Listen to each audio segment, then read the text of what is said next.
आज मौलाना आज़ाद के यौम पैदाइश जयंती पर प्रोग्राम की सदारत कर रहे मोहम्मद इब्राहिम साहब,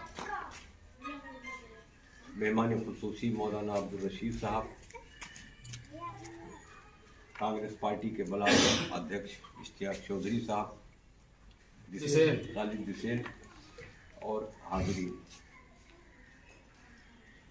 मौलाना आज़ाद के प्रोग्राम हम हमेशा जो है किया करते थे सिद्धार्थ नगर में, लोहिया कला भवन में, क्योंकि जैसी उनकी शख्सियत रही मौलाना आज़ाद की, हम चाहते थे वैसा ही प्रोग्राम किसी कोने में न प्रोग्राम। और 3 साल पहले प्रोग्राम हुआ, उसके बाद 2 साल हो गया नहीं हुआ प्रोग्राम। उसमें कोविड भी था और पैसे की भी कमी थी। अभी हम चाहते थे कि प्रोग्राम इस बार मौलाना आज़ाद का फिर लोहिया कला भवन में हो, लेकिन जैसा इब्राहिम भाई ने बताया कि 1 से 1.5 महीना मेरा लग गया लखनऊ में बहादुर शाह जफर की जयंती का प्रोग्राम करने। और ये सिद्धार्थ नगर को और वाली साहब के नाम पर जो अपना फाउंडेशन है मौलाना अब्दुल करीम दरमानी फाउंडेशन, ये क्रेडिट जाता है कि हम लोगों ने उत्तर प्रदेश में बुनियाद रख दी कि बहादुर शाह जफर को याद किया जाए, वरना लखनऊ के लोगों ने कहा कि बहादुर शाह जफर को कभी याद ही नहीं किया गया।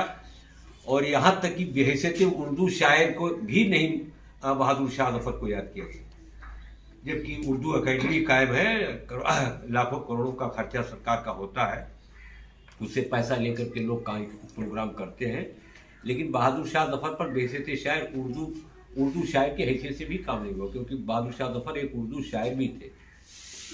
तो हम लोगों ने जो प्रोग्राम लखनऊ में किया वो समझ लीजिए हम लोगों ने एक बुनियाद रख दी, एक तारीख बना दिया। और ऐसे वैसे नहीं हुआ प्रोग्राम। वहाँ बहादुर शाह जफर सम्मान 12 लोगों को दिया गया, जिसमें 8 गैर मुस्लिम सिद्धार्थनगर से बेशई यादव को दिया गया, बस्ती से अखिल कुमार यादव को दिया गया, और ये बलरामपुर से सुरेंद्र सिंह चौधरी को दिया गया। इस तरह से 12 लोगों को बहादुर शाह जफर सम्मान दिया गया। उस सम्मान में बहादुर शाह जफर पर लिखी हुई किताब अंग्रेज राइटर की है, लास्ट मुगल, 600 रुपये की किताब है, और एक गांधी जी की किताब और कीमती अच्छी शान के साथ किताब और स्मृति चिन्ह दे करके सम्मानित किया गया 12 लोगों को। और उसमें बोलने वालों में अपोजिशन लीडर यूपी असेंबली के हैं और 8 मरतबा से यूपी असेंबली के मेंबर हैं, राम गोविंद चौधरी साहब बलिया के, चंद्रशेखर के साथी, वो उस प्रोग्राम में शरीक हुए मुख्य अतिथि के हैसियत से, मेहमान खुसूसी के हैसियत से। और कामरेड अतुल कुमार अंजान जो ऑल इंडिया सेक्रेटरी है कम्युनिस्ट पार्टी के, वो थे स्पीकर की हैसियत से। और सदारत उसकी डॉक्टर AK सिंह साहब जो लखनऊ यूनिवर्सिटी के इकोनॉमिक्स डिपार्टमेंट के हेड थे, और उसके बाद बीबी गिरी के नाम पर एक इंस्टीट्यूट है, उसके भी वो डायरेक्टर रह चुके हैं।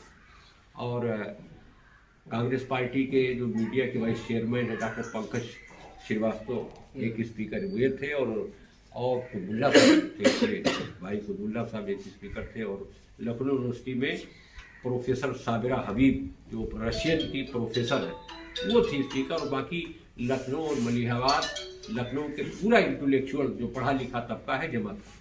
और वो काम हम लोगों ने अपने फाउंडेशन के ज़रिए किया। और ये काम फाउंडेशन का हमने 2008 से शुरू किया। जिस साल वाली साहब का इंतकाल हुआ तो हम लोगों ने कहा क्या किया जाए। तो एक तो छोटा सा प्रोग्राम जो है कैलेंडर का रसमेजरा अब्बा के नाम पर बम्बई में किया, अनुराग त्रिपाठी जो राम मनोहर त्रिपाठी जो मंत्री थे उनके बेटे के घर पर, अनुराग त्रिपाठी घर पर। दूसरा प्रोग्राम हम लोगों ने दिल्ली में जाकर के किया, जामिया हमदर्द कन्वेंशन सेंटर में। और वो उस प्रोग्राम में क्या नाम है, प्रभाष जोशी जी जो बहुत बड़े पत्रकार हिंदी के थे, और कुलदीप नैयर साहब जो बड़े पत्रकार थे, जवाहरलाल नेहरू के प्रेस सेक्रेटरी भी रह चुके हैं, और इंग्लैंड में भारत के राजदूत भी रह चुके हैं, पार्लियामेंट के मेंबर भी रह चुके हैं। ऐसे लोगों के साथ जो है 2008 में जामिया हमदर्द कन्वेंशन सेंटर में प्रोग्राम किया गया इसी बैनर के तले। और इसी बैनर के तले कम से कम 50 लोगों को मौलाना आज़ाद सम्मान से नवाजा गया लखनऊ में, अगस्त अभियान चला करके।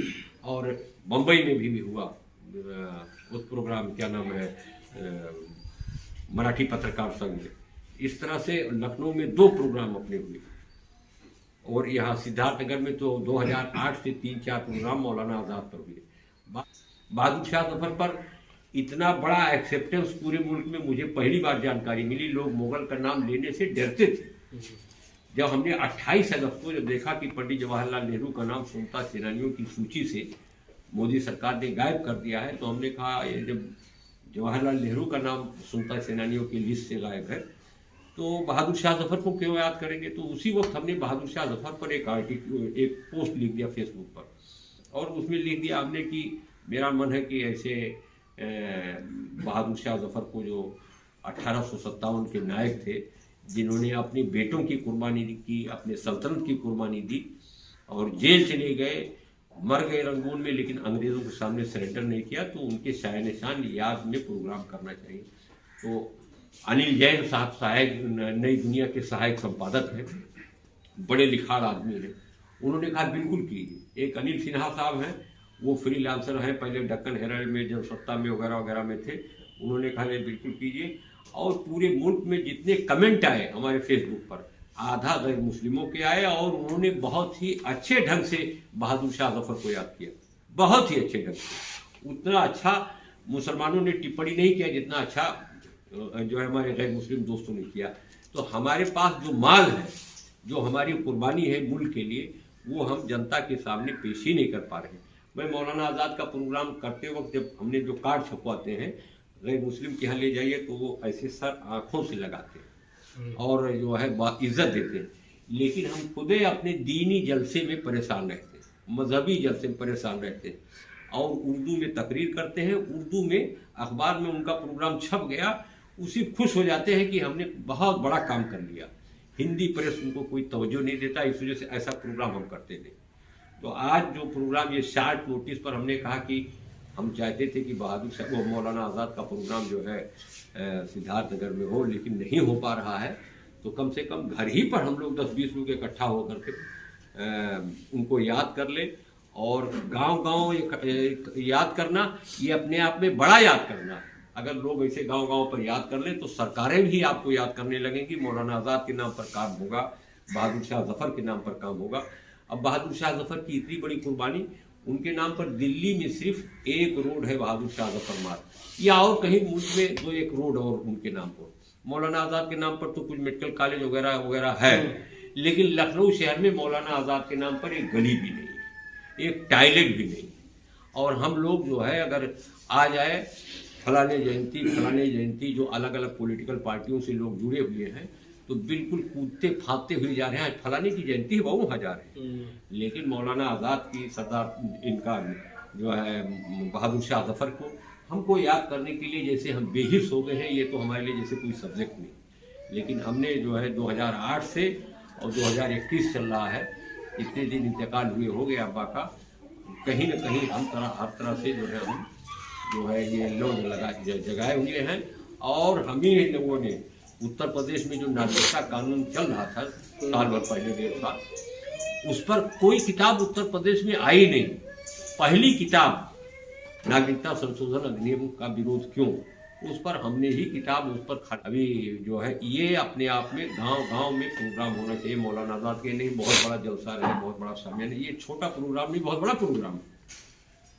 और ऐसे ऐसे जब हम लोग जागरूक करेंगे और गैर मुस्लिमों को मुख्य अतिथि बनाइए। हमने लखनऊ में जो प्रोग्राम किया, किसी मुसलमान को चीफ गेस्ट नहीं बनाया। नेता विरोधी दल राम गोविंद चौधरी साहब थे, उन्होंने बहादुर शाह जफर की तारीफ की। कामरेड अतुल कुमार अंजान ने तारीफ की। डॉक्टर AK सिंह जब लखनऊ यूनिवर्सिटी के थे, उन्होंने बहादुर शाह जफर की तारीफ की। हम तो अपने मुंह से नहीं बल्कि अपने साथ गांव अपने देश में जो पढ़े लिखे लोग हैं, गैर मुस्लिम लोग हैं, उनको बुला करके उनको सम्मानित करना चाहिए। उनसे जो है कि बहादुर शाह जफर कौन थे, मौलाना आज़ाद कौन थे, मुसलमानों का हिंदुस्तान की आज़ादी में कितना बड़ा रोल है, ये और एक बहुत बड़ा मूवमेंट हम लोगों ने शुरू किया है, अभी वो ज़मीन पर नहीं उतर पाया है। जस्टिस मार्कंडे काटजू के लीडरशिप में, और उसमें डॉक्टर प्रमोद पहवा भी हैं, मैं भी हूँ। ये हम लोगों ने IRA बनाया है, Indian reunification association, Bharat Pakistan Bangladesh को फिर से एक किया जाए। तो उसमें ऐसा है नहीं समझना चाहिए कि मतलब ये है कि कुछ लोगों ने पूछा कि मुसलमानों की अक्सरियत हो जाएगी। हमने कहा मुसलमानों की अक्सरियत बिल्कुल नहीं होगी। असली काम तो राज्यों का है। मान लिया हिंदुस्तान, पाकिस्तान, बांग्लादेश एक हो जाए, बिलफर्ज मान लिया, तो उत्तर प्रदेश की राजनीति में आज योगी आदित्यनाथ है, कल अखिलेश यादव आएंगे, परसों कोई और आएगा। किसी मुसलमान के मुख्यमंत्री बनने के चांस कम है। हाँ, केंद्र की राजनीति में फर्क पड़ जाएगा, पार्लियामेंट बड़ी हो जाएगी और मिनिस्ट्री का आकार बड़ा हो जाएगा और मुसलमानों की नुमाइंदगी बढ़ जाएगी। लेकिन अगर ये तीनों मुल्क एक हो गए तो दुनिया के जो है सुपर पावर हो जाएंगे। और कश्मीर का मामला है, या बांग्लादेश में बंगालियों का मामला है, आसाम में बंगालियों का जो मामला है, या मुल्क में जो फिरका परस्ती कश्मीर को लेकर के या पाकिस्तान को लेकर के जो लोग फैलाते रहते हैं, वो अपने आप खत्म हो गए। ये भी मुहिम हम लोगों ने शुरू किया है। जस्टिस काटजू साहब उसके चेयरमैन हैं, मैं भी उसमें सेक्रेटरी हूँ, और डॉक्टर पहवा हैं पंजाब के, बड़े अफसर रहे हैं पहले IFS, वो भी हैं, और ये आंदोलन चल रहा है।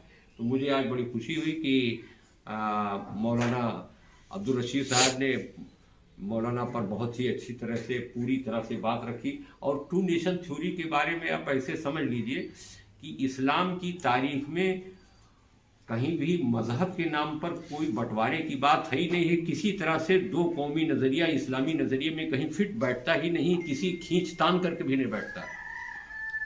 और लोग कहते हैं अरे इसी एक हो जाते तो क्या होता। केरल में मुसलमान आबाद है, एक पंजाब से दूसरे पंजाब में आबादी का ट्रांसफर होने में 10 लाख लोग मारे गए, 15 लाख लोग मारे गए। एक बंगाल से दूसरे बंगाल में जाने पर 15 लाख लोग मारे गए।